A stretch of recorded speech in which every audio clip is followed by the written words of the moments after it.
The big question on Women Radio WFM 91.7. If you are just joining us, it's 17 minutes past 9. And on the big question, we take conversations and we provide solutions to them as how they affect us and as citizens of this country. My name is Daniel Adaja. And on the big question this morning, we are going to be talking about the negative portrayal of women in media report. And I'm going to be joined in by Nelly Kalu, broadcast journalist this morning on this conversation. Around the world, women are far less likely than men to be seen in the media. As subjects of stories, women only appear in a quarter of television, radio, and even in print media. In fact, in 2015, report has it that women made up merely 19% of exact features in news stories and 37% of reporters telling stories globally. As behavioral scientists studying women's underrepresentation in the workplace, we know that this gender imbalanced picture of society can reinforce and also penetrate harmful gender stereotype. It is clear that the media must change how it reflects the world, but who can change the media itself? And that's why on the big question this morning, Nelly Kalu would be my guest as we explore the dialogue and emphasize on the negative portrayal of women in media report. Good morning, Nelly. Good morning. Yes, thank you for taking time to join us this morning. Yes, thank you very much for inviting me. Yes. I want to start off with, you have been in the broadcast industry for over a decade, and particularly you have had to contribute your own quota into the contribution of women in the media. How do you particularly perceive the media as it is today? It depends. Broadcast media or print media. I'm thinking if we look at it as a wholesome unit, which is whether it's broadcast or print or digital, which it has become, then it limits the true picture of it all, because now 10 years now, I've been in media. I can tell you that there are more women now on broadcast. You hear more female voices on radio. You can see more women on television. Mm-hmm. The motive for having women on TV or radio has also changed. And when I first, in the early days of my career, it used to be to balance out the male voice, or to have someone a lot more softer in the midday after the male energy in the breakfast, and then someone also with energy, according to them, that's what it was called then, for the drive time. And women never seem to have that energy. We're supposed to bring a sort of wholesomeness and niceness and beauty and softness and appeal to the male ear that's listening, because then it was believed that broadcast, whether TV or radio, was targeted to the male ear. Men would be the ones who would listen to the 9 o'clock news or 10 o'clock news, and same goes for radio. But that also started changing. The more women became more intelligent, and you find that the same so-called male audience would listen to women on radio as well, as strongly as they would listen to men. True. So I don't know how much of this breakdown you want me to give to share, but that's why I say if you look at it wholesomely, like looking at media as one entity, as a piece, you would never be able to understand how far the misrepresentation goes and the bias behind the misrepresentation itself. Now, when you look at print is a place that I would say is so male dominated, and I am not a print journalist, so I would only speak from experience of people that I have associated with in print and my view as an outsider. So which also means that I'm very limited in how much I speak about print. But when you look at print itself from the outside, it's been a very male-dominated field, as I said earlier. From the beginning of it, it's been the only aspect of media in Nigeria that has really been the aluta force, as we say back then. It's been the force for change. It's been a force for protest.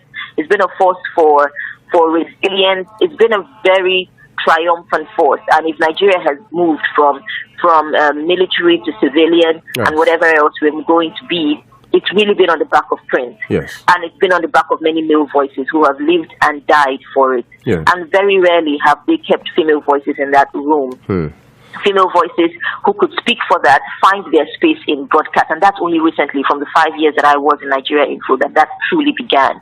And I could speak for that also much later. So as of print, we are yet to see an op-ed from a female journalist or a female representing voice saying the same things male voices are saying. We are yet to see a limelight on female editors, and there have been female editors. Most of the time, they are classified in lifestyle or culture or something like that. Not saying those things are not important, but it's the same categorization and bias that has affected women in media, period, whether it's broadcast, digital, or print. But in digital, because of the nature of digital, and because digital is a younger space, a more flexible space, you see there's a lot more female voices in editorials, writing about issues that used to be male-dominated. And they're allowed to speak on these things because of the nature of digital. The digital market is different. The digital market is vast. And the digital is not also controlled by Nigeria's laws that affect the media. So when you look at that, you say digital is a more friendly space, but I wonder if it's a more friendly space or it's just a less regulated space, so women are then allowed to thrive on digital. Thank you. You mentioned something very particular now about the media, the social media space, which is the digital space, which is you say you're not sure if it's a more, is it because of the fact that it's not a regulated space under the Nigerian government? But I wanted to find out is how can we harness that opportunity that is currently before us right now, because there are already conversations around certain bills, social media bill. There are certain bills that are looking like they're going to infringe on our freedom of expression in certain ways. Now that we still have the open box to be able to use this platform rightly, how can we particularly harness this rightly in ensuring that women who are seen rightly, the right questions are asked about women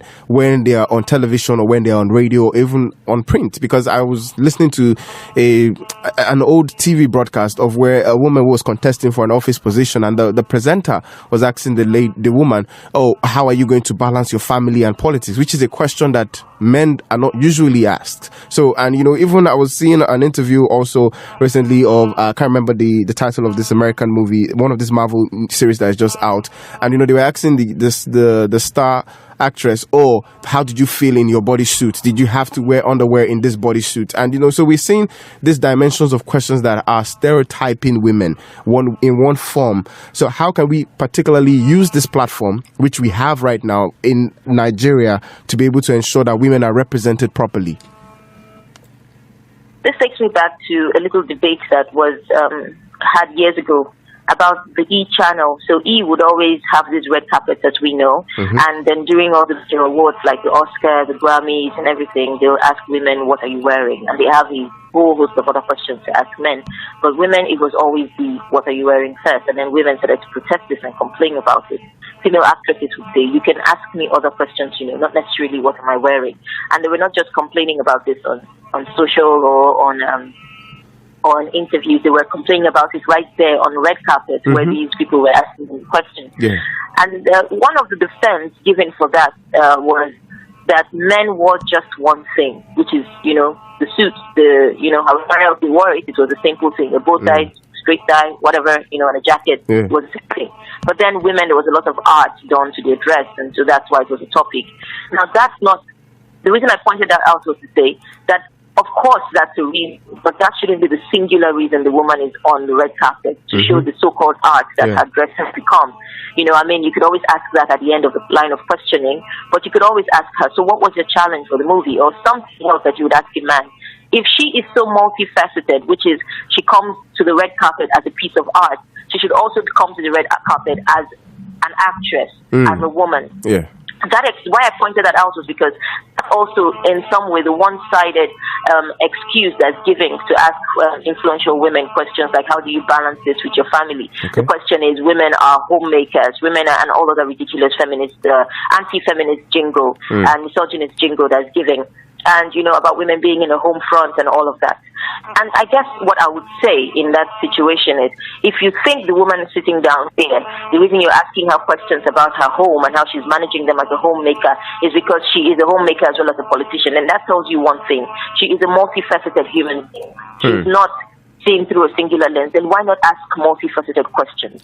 Why not address the person you're talking to in all the nuances and complications that make her life successful? that fault lies completely in media. Women have asked that stupid question as well as men, and I'm speaking female and male journalists have asked that question. And it's about looking away from our biases. We like to say that the reason we have this job is because we try to separate our rationale and our thinking and the way we see the news and the way we see the society without bias, but that is completely untrue.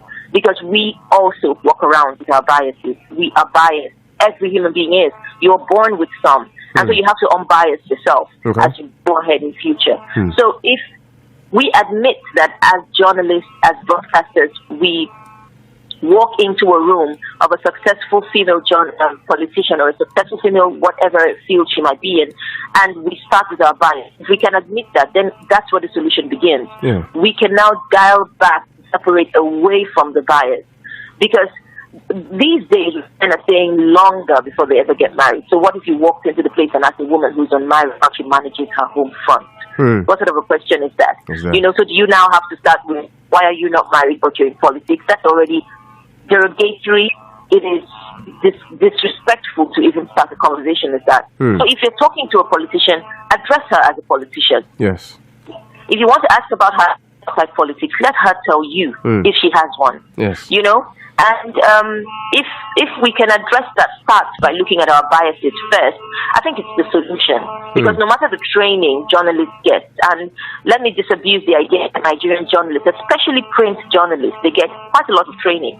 And let me disabuse the idea that they don't get training. They do get trainings, whether locally or internationally. The thing that comes first in all of our work in media in Nigeria is bias. Yes. We have to admit that we walk around with it, and we have to unbias ourselves. Very as true. we go by.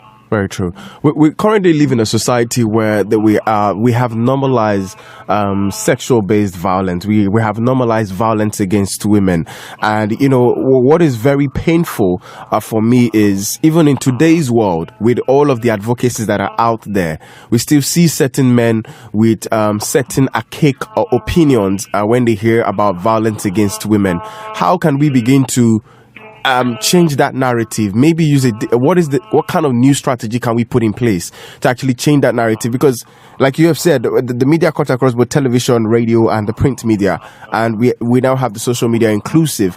But if you see the opinions of certain individuals, how the bias they have towards certain issues, especially on issues of violence against women, you marvel on what has the media been doing all of these years, and we have been.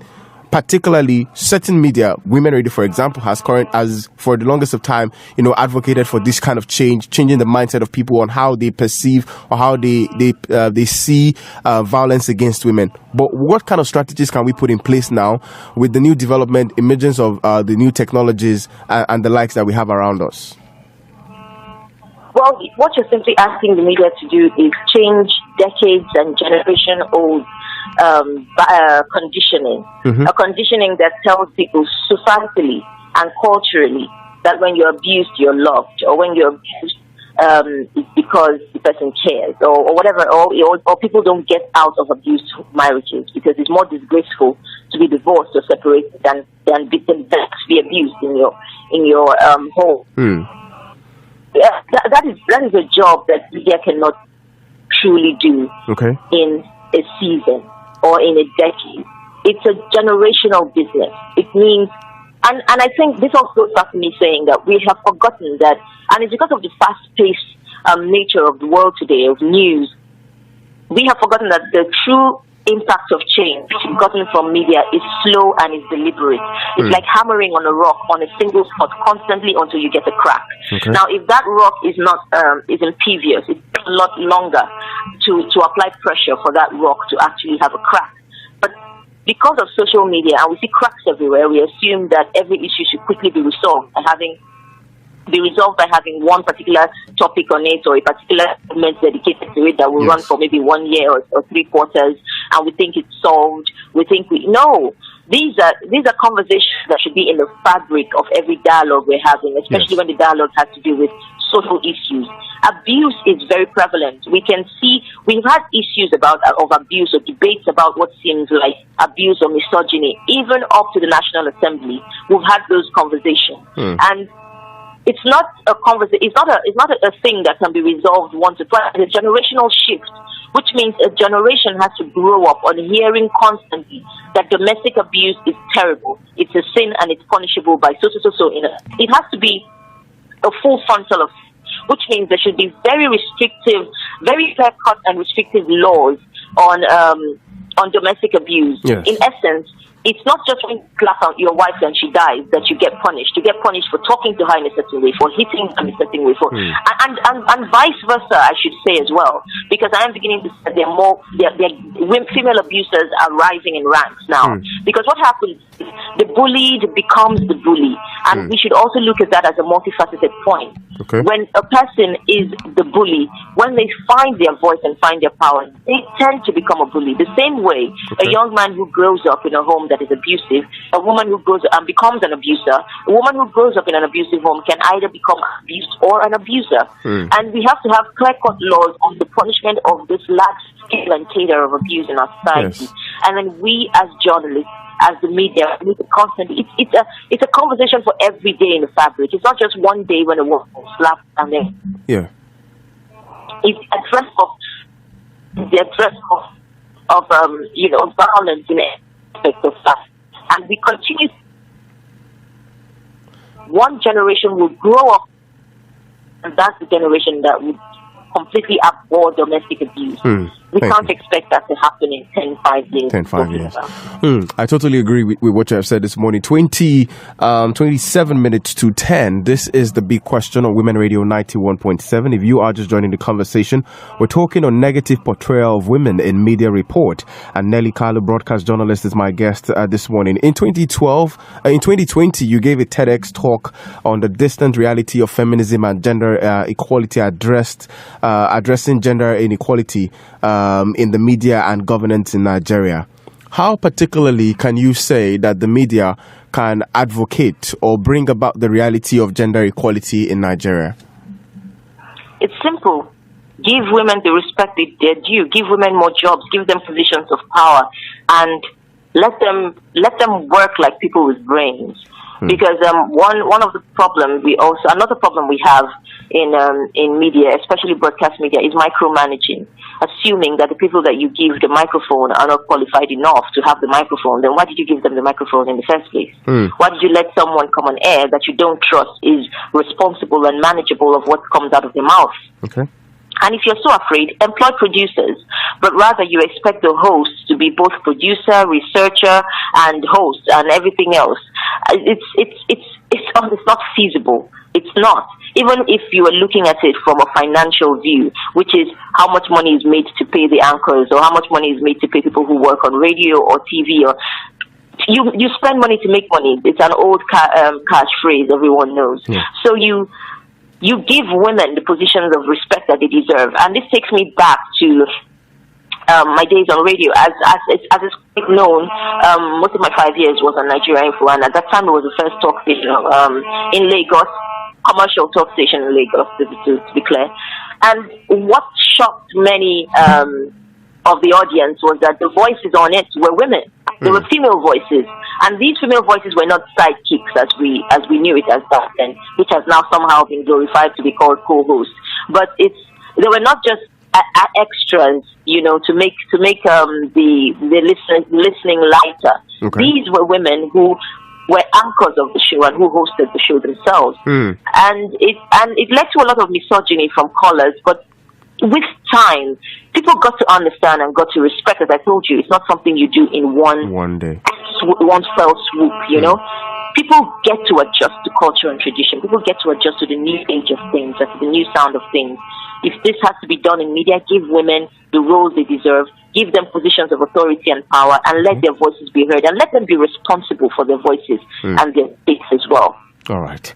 I want to say thank you so much. 24 minutes to 10. This is the big question on Women Radio, WFM 91.7. Do well to be part of this conversation this morning. You can put a call through on 07000 917 917, or better still, send us a text or a WhatsApp message on 070 317 565 37. 24 minutes to 10. This is the big question. The name says it all. Women Radio 91.7. WFM 91.7. This is the big question. 22 minutes to 10. If you are just joining the conversation this morning, we're talking negative portrayal of women in media report with Nelly Kalu this morning. My name is Daniel Adaja. Thank you for staying with us, Nelly. Thank you. Thank you so much. Now, you particularly have been playing a lot in the media space, but I want to ask from your opinion, what do you think, what are your thoughts on religion, on the misinformation with regards to women representation? How much impact has religion contributed to the misinformation and underrepresentation of women in today's world? Oh, absolutely. It has contributed enormously. I can almost say 100% if that won't be uninformed. If that won't be uninformed because I don't have data to give you. And of course, nothing is actually 100%. But for Nigeria, being a very religious space, it's contributed enormously. As if you look at religious texts and the representation of women in religious texts, it's not particularly favorable. I'm speaking for all religious texts that we ever ascribe to here in this country. It's not particularly favorable. It's more in a submissive, subversive position, and does not encourage women. And I know I should let me say this first. I know that there's going to be quite a lot of theories as to how. For one, one example in a religious text of women being in powerful positions. Okay. Hello, Nelly. Sorry. Hello. Yes. Okay. Yeah. All right, I can hear you. Okay. Did you lose my call at the point? Yes, I did lose the call at the point. So you were talking about the impact of how I got you to the point clearly where you said about 100% of the impact that religion has contributed to the underrepresentation of women in today's world. Yes, and I also said right after that of course I don't have accurate data to say 100%, and nothing is absolutely 100%, but considering that we're a very religious society, it's a really large percentage. Okay. And I know that there's always the argument defense that for every text or page in which you see that women are not particularly given the right to be, and they're probably subjected in that particular passage. There's also another story in the same text that might have a woman dominating. But here's my answer to that. A singular woman or 5 women out of the field of women that must have produced all of those people in those religious texts, picking out 5 or 1 or 2 singular women to show as examples of women being free, or women giving a chance to live the fullness of their lives. That's such a mediocre and redundant example. That does not apply. And again, also the idea of that you're giving women the right to live the fullness of their lives. You're giving them the opportunity, the chance to live the fullness of their lives. It's always subjugated as well. Nobody permits a man to live the fullness of his life. He just lives the fullness of life. And when you say you give the women, in our society we give women a chance. In our church or in our mosques we give women a chance. In our religion, if it's a traditional one, we give women a chance. That you're giving, that you're granting that permission in itself is misogynistic, because it truly shows a clear picture of power. Who is powerful here? The man. Who gives permission? The man, or the male energy, or the male force that exists in that time. And I think that entire idea of dominance in itself is one clear reason why women have no voice in religion. It's an absolutely clear reason that they have no voice in religion. Okay. So yes, it does play a very large role in it. And I don't also think that you can isolate religion in the solution, which means the same way they play a strong role in it, they should also play an equally strong role in changing it. And for that to happen, they have to understand how they encourage it. Once again, I use the word bias. They have to understand how they're biased towards it and how they encourage it. And saying that we have a women's group, or there are women pastors in my church, or there are women imams, it's not enough. Giving people permission to be free is not true freedom. What do you think are the misconceptions of feminism? Oh, there's a lot, and even women. And I think you just triggered me here with this question, because I'm going to use an example of the Big Brother reunion, which I watched. And I'm going to start, the first misconception I'm going to start with is the misconception of millennial and Gen Z women on what feminism really is. Okay. And it's performative feminism, and that's feminism that I particularly despise. Okay. Because it's feminism that comes from a totally lack of, a total misunderstanding, and not misunderstanding, rather a poor understanding of what feminism is taught. It's a very social media trendy idea of feminism. You click on it, you read it, and you think you understand it, but you have absolutely no idea. There have been women before us who have died to be feminists, who have gone hungry to be feminists, who have lost their freedom to be feminists. And you cannot reduce it to just words like, I'm a boss lady, or think that if you shame a man for his sexual, for his his sexual strength or performances, then that makes you own your space as a woman. And I think one of the first misconceptions is the idea of owning our space as a woman and owning your voice, and then confusing it for every redundant, thing that comes out of your mouth as owning your voice. That's not what it means. Being the loudest and saying absolutely nothing, to me, just embarrasses the idea of feminism. And to truly be one, I think it's truly understand what freedom is, and to truly understand what being a person means. And it's also, I also realized that another misconception around feminism is equating feminism with sexual purity, right? Okay. Equating feminism with sexual purity, and thinking that the more you break sexual puritanical norms, the more feminist you are.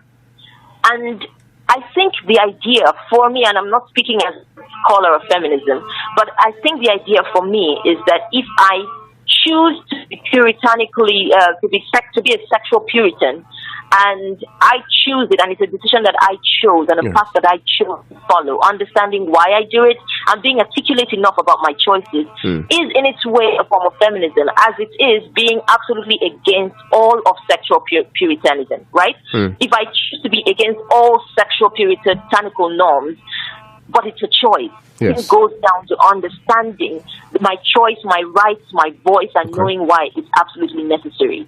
So, for me, those are two misconceptions that really trigger me. Okay. Right? Yeah. Thinking, just speaking loudly without information. Just being loud about feminism is feminism, or being loud about whatever you think it is feminism, and also thinking feminism is a weapon against puritanical norms. I don't think that it is. But however, there are nuances around it that I can't discuss right now on air, but because of time. Yes. But I don't think this simplistic view of it is what feminism is. I want you to help with this misconception, which I've heard a lot, and I want to hear from you. Is feminism the disqualification of masculinity?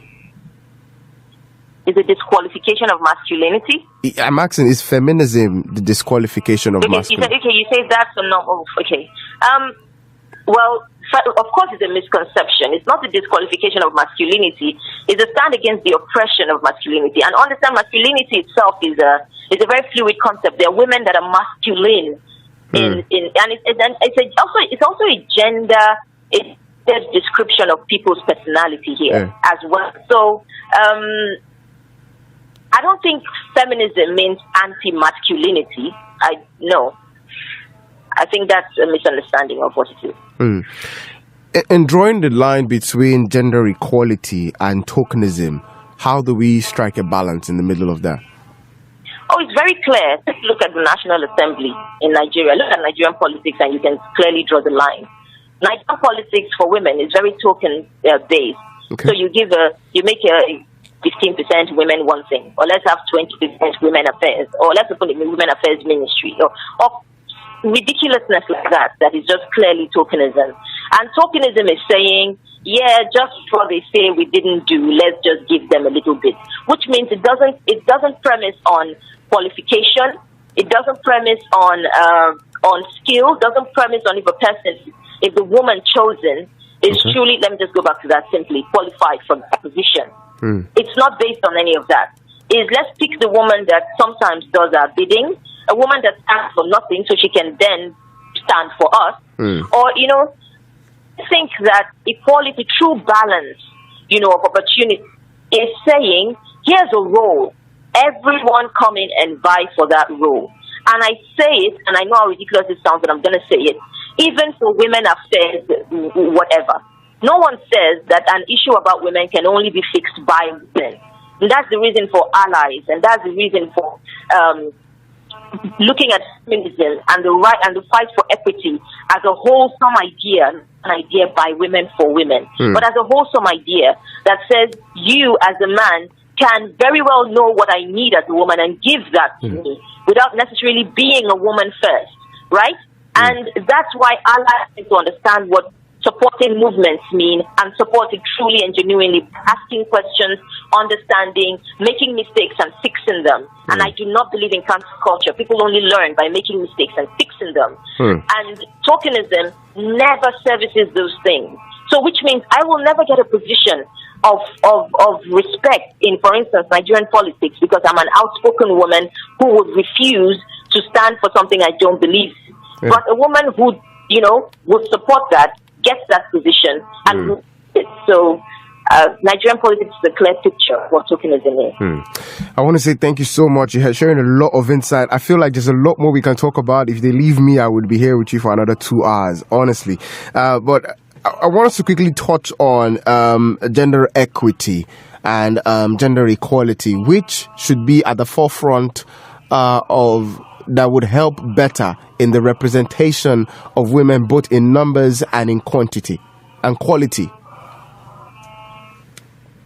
I don't think we should choose, really.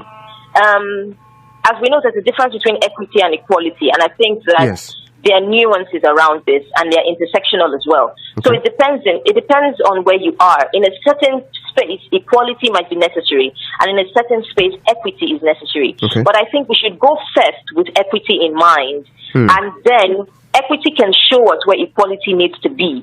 We should go with equality first, because then it could limit where absolute equity is all that's necessary. However, I think equity should be the umbrella view, and then you can see clearly, you should be able to see clearly where equality is necessary, and then you apply that. Beautiful. So it's not either or for me. I think it should be looking at them as necessary elements for different scenario and nuances and places that they should fit. Then you know what to go with.